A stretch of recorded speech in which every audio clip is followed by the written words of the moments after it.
welcome everybody to our work session tonight. We're going to discuss the options that are available to the council on the square for events, and try to make it as clear as we can as to what the city can and can't do and what our options are and are not. And there are no actions taken during a work session. We don't have to take roll. I might ask for an adjournment just so we can clean things up, make sure everything's good. We're on YouTube so that people can refer to this if they need to. We're carrying it live, and we'll have it available for people to view later. So basically, that's what's going on. We've had some issues, not just the Pride event, but we've had issues with people talking about traffic patterns, the couple other issues about open liquor and things like that. So we just want to make sure that everybody knows what our options are. And I see some people in the audience who might want to speak to this. That's fine, but I think we'll probably try to keep it under 3 minutes again if we can, because it's not a regular council session, like I say, and there's no action being taken. But we do want to hear from people. So right now, Mr. Kerman, can you talk about what your predecessor came up with and why it wasn't implemented and things like that, just so we can kind of get caught up where we've been in the past? Yeah, I don't know exactly what led to this decision, but at some point, this was a staff level decision that an applicant would simply fill out a simple application, and then the staff would essentially look at it from a public safety point of view about closing a street, or if there was a liquor license issue that needed to be involved, then that would be dealt with through the clerk's office. But it did not come to council. At some point, that changed, and these started coming to city council for approval. So that's kind of where we are today. After we spoke a month or two ago with the attorney that came in, Paul Roast, he recommended a return to the staff level decision and to just keep the application process very, very simple and very much focused on the where, the when, and the how. And then that would include items like the insurance and if there's a liquor license involved and things like that. And the staff, we're ready to return to that at your direction at any point, if that's the direction, if that's what you choose to do, or we can continue to bring these before council, either way. So. And I want to reiterate for those who don't know or who are watching don't have any clue about this, the court controls the court property, and as you all know, there are 2 lanes running around the square. The inner lane, the one next to the courthouse property, is controlled and maintained by the court. The city controls and maintains the outer one next to the businesses. That's just to make that clear, if anybody didn't know that. Pardon me? Saline County Saline County. Courthouse. Yes. Yeah. I'm sorry, yes, the Saline County Courthouse. Commission or, yeah. Yes. Yeah, not the courthouse itself, but the commission control that, yes. And there are certain laws and regulations that supersede anything we do in the city. We have to abide by state and federal regulations over anything we might do. And if there's any questions about that, Elizabeth here ready to answer those questions as well. So we had discussed not endorsing or helping any projects on the square or doing all of them, but doing anything in between might cause legal problems, and that's the one thing we don't want to do is jump headfirst into any kind of legal problems. So Elizabeth, what are the state and federal laws on things such as freedom to assemble and freedom of speech? Yes, generally, and as Mr. Kerman referenced when we had Mr. Roast visit with the council previously, I'll reiterate that we need to keep front and center the principles of freedom of association, freedom of speech, freedom of expression. And so what we want to emphasize not focusing on content so that we as a government entity are not approving a certain group or a message or a theme. And I would also encourage you to keep in mind that we have laws in place that are applicable regardless of what group or organization is gathering or having a function. So that whatever behavior is regulated will still be regulated, regardless of the group that is holding an event. And so we don't have the right to say we're not going to allow a group to hold an event because some of us might disagree with their message or not like the way they dress, or many of us might define family friendly differently than others. And we get into dangerous territory when we are reviewing those types of applications based on the message, based on the people who have applied, and those types of things. Chief, can you come to the microphone, please? I've got a couple questions, especially how things were dealt with in the past. But what is your basic responsibility when one of these comes in front of the council? You're basically the roads and whether or not you recommend a liquor license, open liquor or anything like, is there anything else that would come up? The only thing that we deal with, especially with the liquor license, is do they have an active license to use that? So if somebody comes to town and says, we want to do this or that, we just want to make sure that they have licensing and their license is upstanding. With as far as closing, our job is to make sure the safety, that we have the streets blocked off, that they're blocked off properly. We have people that come in and want to do things, and logistically, it's just not possible. So we try to make it so it's easy enough for people to block these sections off. And you usually consult with the fire chief on some of that too, on some of those Yeah, occasions. especially if there's a large number. If we know there's going to be a large number of people, then we need to have the fire department involved in making sure, we have what we need available. Thank you. Any questions for the chief? And you're always looking at the way we sit, you've got ambulance, fire, police right 2-3 blocks from the square. So when you're trying to access emergency situations, you're always looking at that situation too, as far as the number of streets that are closed or that's taken into consideration too. Yes. Okay. Now, in the past, a lot of these issues were not even brought to the council. They just went straight to you, and you just worked on the street closures or Yeah, whatever. if they were safety small, issues. if they were small enough, both street department and police department have the authority to close streets off. So there's small events that happen all the time in town where we block off a block or a small section that doesn't come to the council because people want to have a block party or something, and we block them off, and then we go back and pick the cones up and do stuff.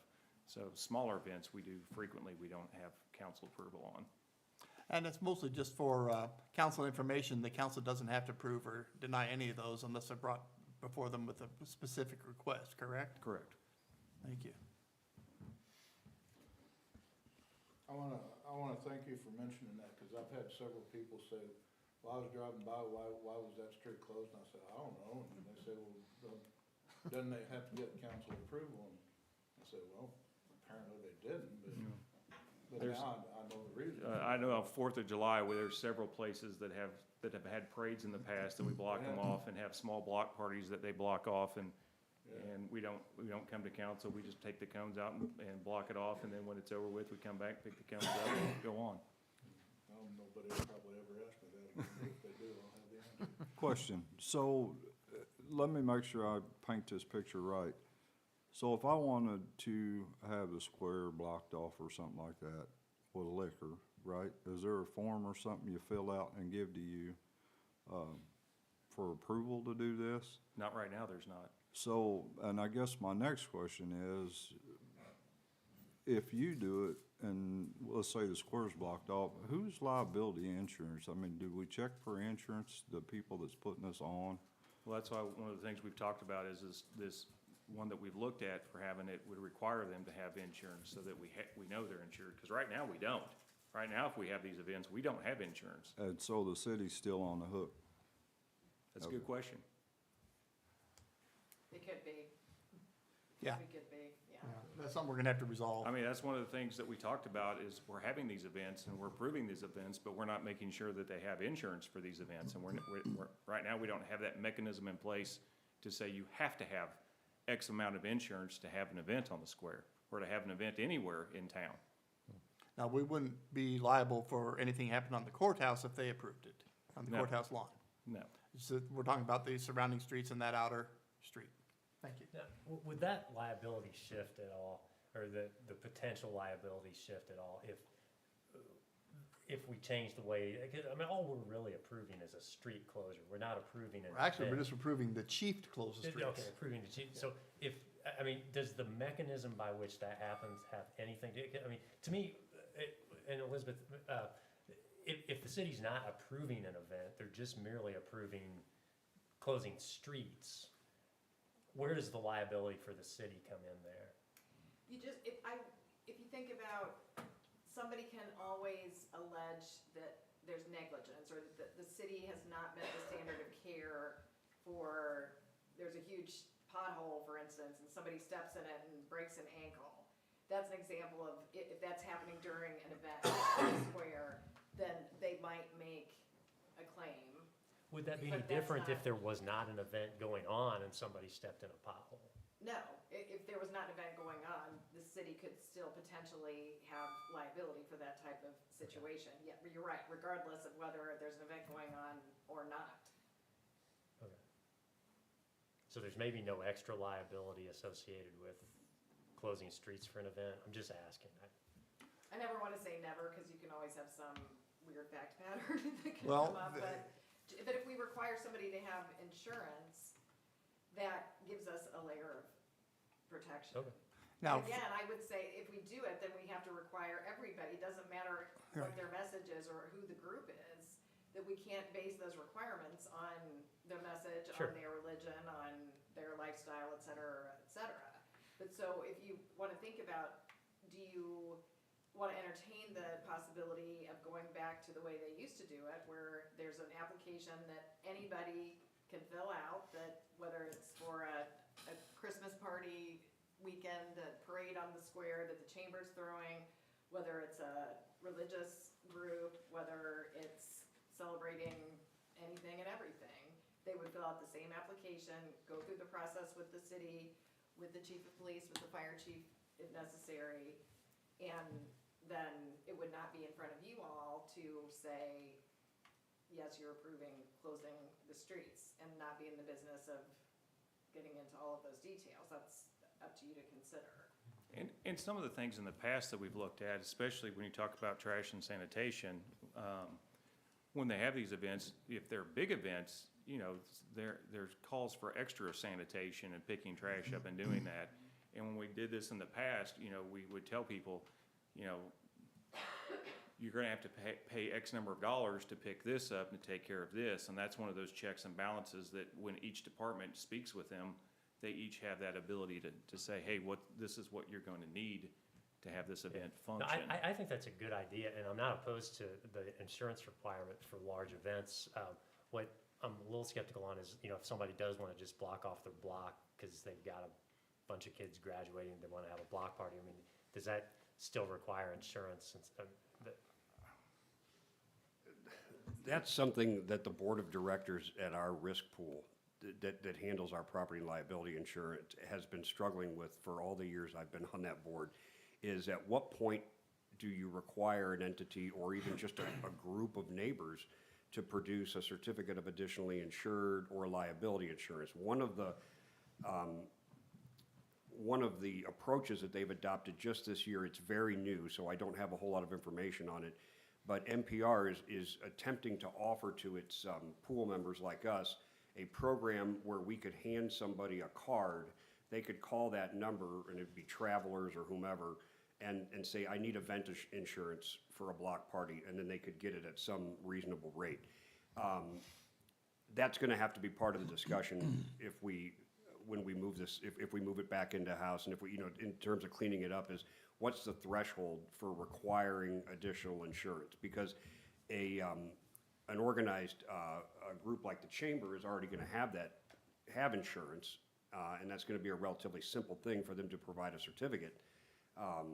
A group of neighbors wanting to have a Halloween party or something, you know, again, I don't know who would actually be purchasing the insurance and things like that. So that's probably something that we would want to communicate with our risk management team up there on, as to whether or not, I would say that we still have some liability either way, but if we can get additional insurance or a certificate of additionally insured, it certainly mitigates it tremendously.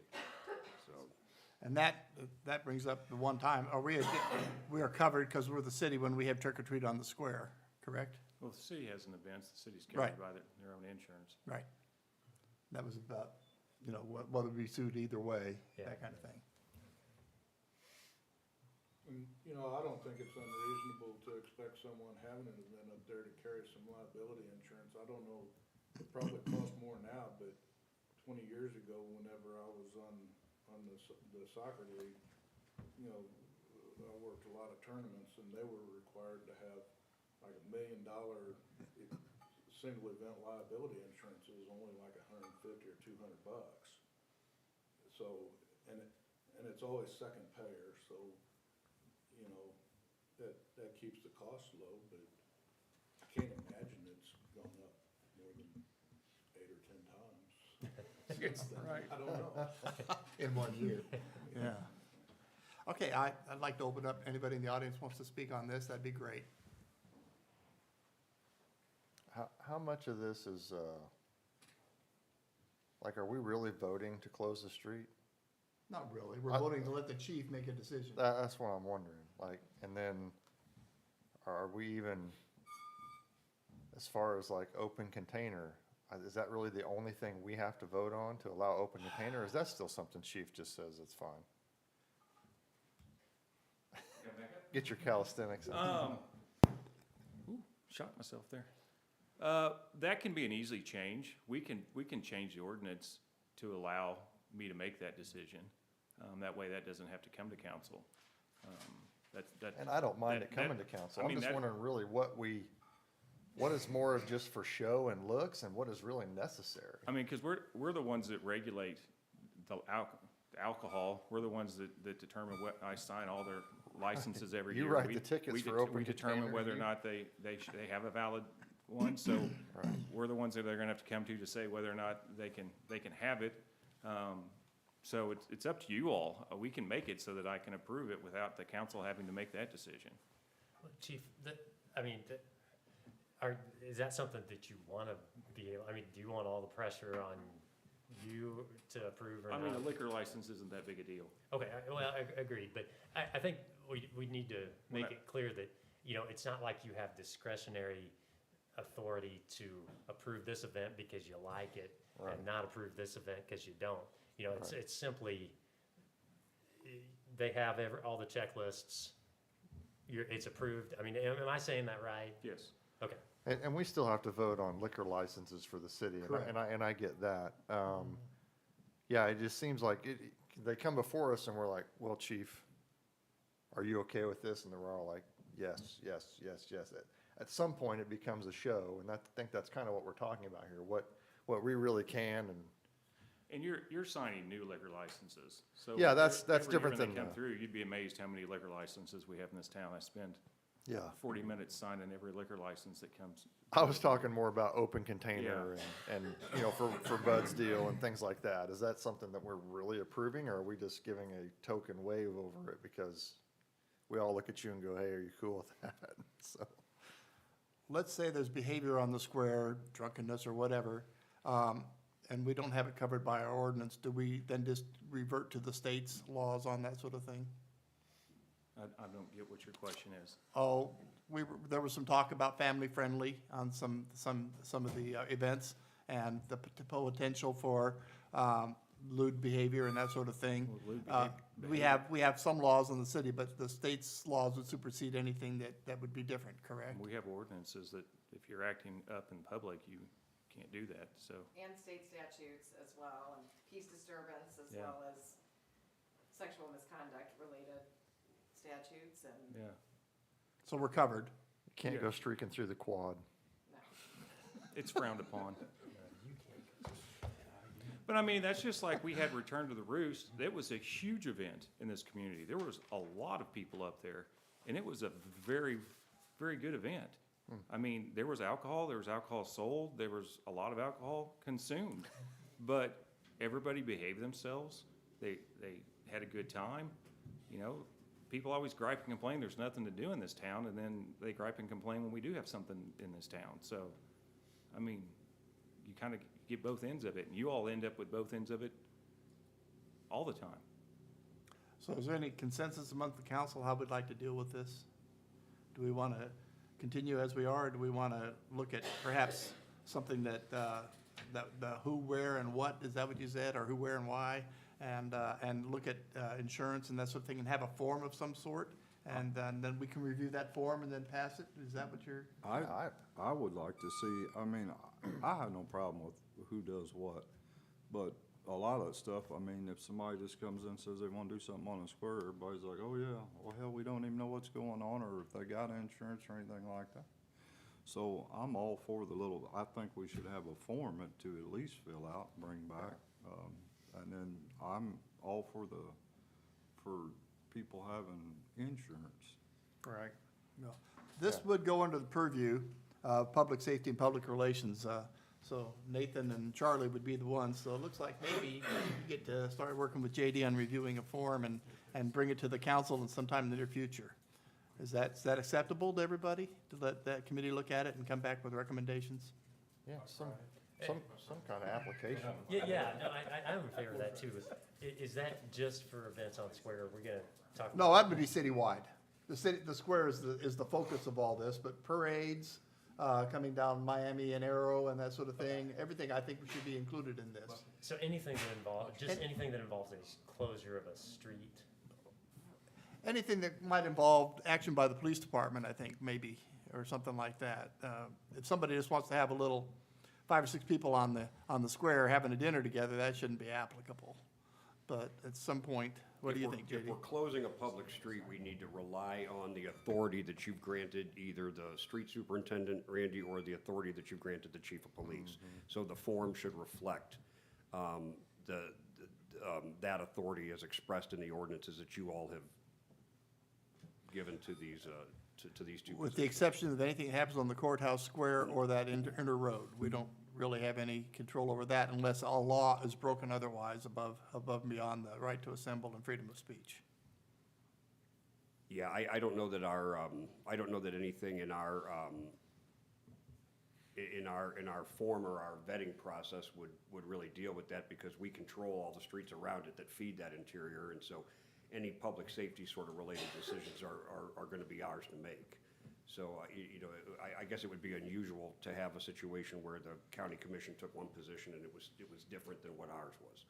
We generally control this. That's never happened. Yeah. And the city police still have jurisdiction over the land on the courthouse square. It's part of this, even though that's Saline County courthouse, it's still part of the city land, so. Yeah, correct.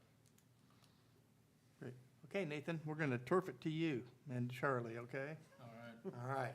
Any other discussion on this? We don't need a motion to adjourn, but I think I'd like to make it clean. Can we have a motion and a second to adjourn? I'll make a motion to adjourn. Second. Patrick. The All in rest of favor? council. Thanks, everybody, for showing up. Hope it helps